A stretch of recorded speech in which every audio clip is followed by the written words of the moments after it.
Death certificate? Hindi naman patay si tatay ah. Anak, alam kong nasa kwarto ka ng tatay mo. Si nanay. Anak! Nay, tawag niyo po ba ako? Wala. Kala ko nasa loob ka eh. Sige nay, gagawan ko na po ng pagkain si tatay. Kailangan ko malaman ng totoo. Sorry nay, kailangan kong gawin ito sa'yo.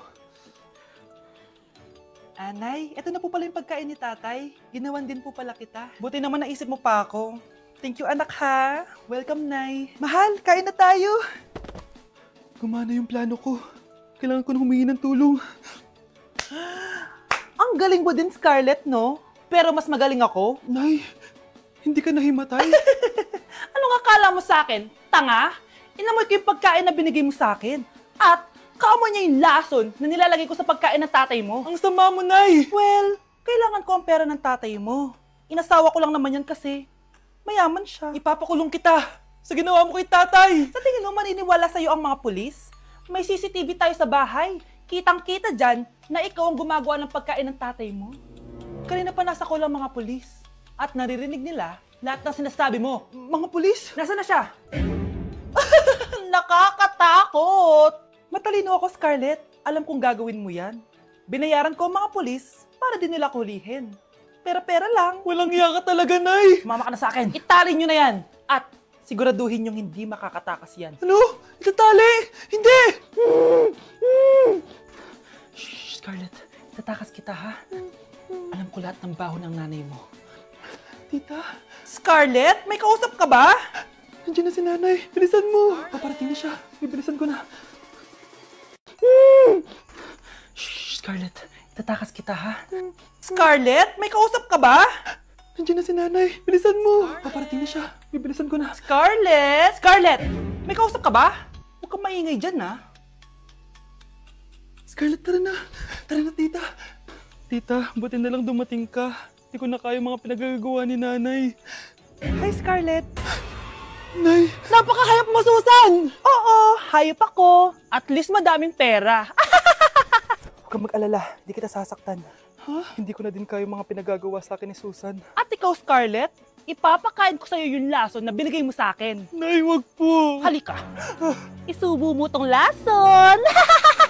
Ito'y nararapat sa'yo para mawala ka na sa mundo. Itigil mo na yan, Susan. Totoo ba ito nakikita ko? Buhay ka, Tay? Oo, buhay na buhay. Paano nangyari yun? Hindi pwede. Pinatay na kita. Simula pa lang ng una, alam ko naman na pera lang ang habol mo sa akin, Susan. Kaya nung naparalyze ako, alam ko na pagkakataon mo na yon para lasunin ako. Kaya inutusan ko yung pulis para ipalit ako sa bangkay. Hawak ko din dito yung mga papeles na magpapatunay na ninanakawan mo ako ng pera. Sumama ka sa akin sa presinto. Tandaan nyo to! Hindi ba ako tapos? Anak, sorry. Kinailangan ko magtago sa'yo. Okay lang, Tay. Ang importante, buhay ka.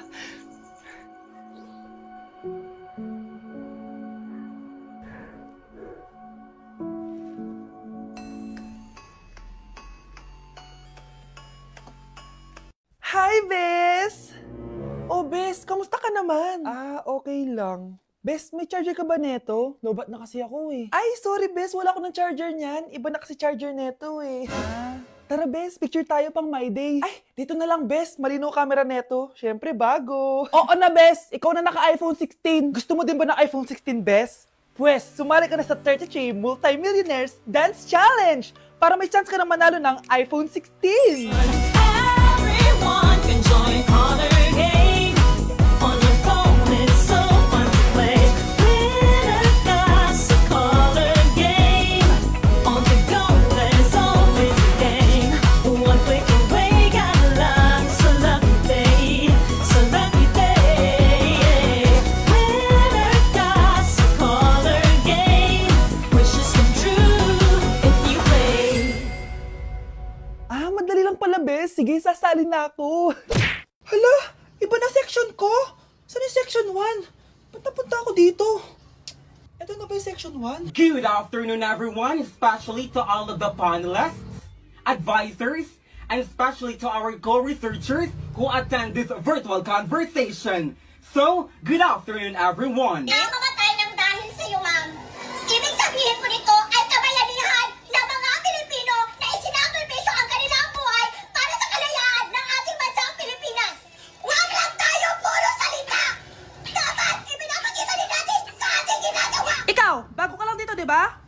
biggest mistake? Ma'am, the biggest beef stick.